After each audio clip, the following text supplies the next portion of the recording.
So Zoe and I recorded a whole load of mini interviews at the MVP Summit, and we thought rather than build those into a few larger episodes, we'd release those to you in short little snippets like this.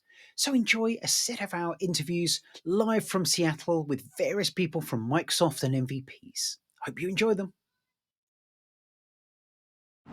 And I'm here again at the MVP Summit, and I have Angeliki with me. Angeliki, Hello. Would you like to Kevin. introduce yourself? Absolutely. So my name is Angeliki Patsiavou. I'm a BizOps MVP here in the UK, and really excited to be part of MVP Summit. Fantastic. You say here in the UK. Obviously, we're not quite in the UK at the moment, but That's true. We'll That's let you true. off that one. We are bringing the UK here, sharing all the love. Bringing the tea and things Exactly. like that. So I've got 4 little questions for you. First, what does Copilot mean to you? So Copilot is a lot more than hype. It's almost like a delegated assistant, and we're all becoming our own version of a manager, and we are able to increase our productivity, focus on really cool creative tasks and innovation, and really bring our skill set to the next level. So I'm going to extend that slightly and say, is that across all Copilots, or are you thinking a particular one, or...? So naturally, being in business applications, I am a bit biased in terms of thinking of how individual workers and team can drive AI productivity.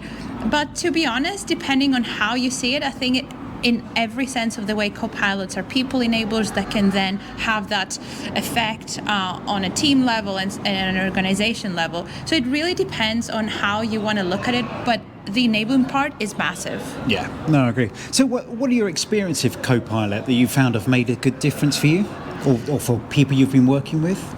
Great question. So on a personal level, I've been using Copilot for Microsoft 365 and in a little bit of an unorthodox way. So the M365 chat has been amazing in terms of technical content, and I know this is a bit of an edge case, but I've been really using it to interrogate more technical things like Power Effects queries and functions, and it's been really exciting having this conversation, sense checking myself. It's almost like I've created a mini version of GitHub Copilot for Power Apps, but within the Microsoft space. Interesting, because I've heard of you people saying that they've used the Bing one and the artist formerly known as Bing Chat Enterprise, but that's fascinating hearing that you're doing that with Copilot for M365 because it's there in your flow of work, presumably. Absolutely. It really helps if you're having a conversation about a project and then you just switch to it. It's just so easy.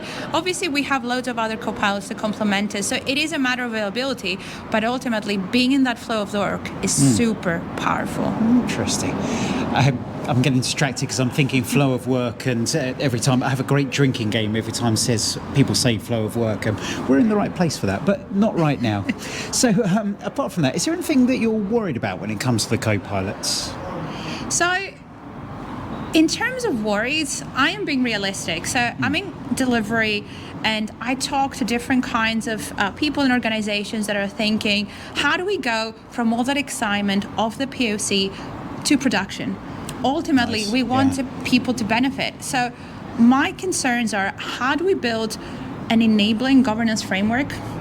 How do we build the right culture and the right approach and structure so we can help organizations navigate that trajectory in terms of governance, having the right conversations with the compliance teams and helping them understand and becoming confident in what we're trying to launch in production. So my concern is, how do we create, from a consultancy point of view, for example, those kind of enabling products and accelerators, but also how do we help organizations have the right conversations at the right time, so instead of not ever going to production, 1, and 2, make a difference. Yeah, absolutely. No, it's great. And I think I love that thought of kind of making sure the reality behind it, that you're not just giving those lovely proof of concepts and then people get hold of it, making sure people are ready for that side as well is so important. Yeah. So putting aside the kind of negative side, what are you excited about? What is it you want to see next? Making sure we don't breach any NDAs right now? Absolutely. So far, and again, thinking in a very biased way from a business applications perspective, we have looked at different products and how they come together as an additional layer. The next one, when it comes to both extensibility but true integration with our application, is how they seamlessly integrate within all the journeys that we take autonomously, instead of having to navigate to a sidebar experience, to a different chat assistant, or anything that we need to enable separately. So I'm really excited about how everything has been integrated, technology has been rethought, and every component that we bring in our solutions now will almost have its own space in it, because we are rethinking how eventually we're going to bring AI to life in a more seamless way. So I'm excited. Yeah, no, I love that. I love that. Bringing it right where everyone is in a natural heart of the perspective. action. Absolutely. Well, thank you very much, and enjoy the rest of your summit. Thank you very much.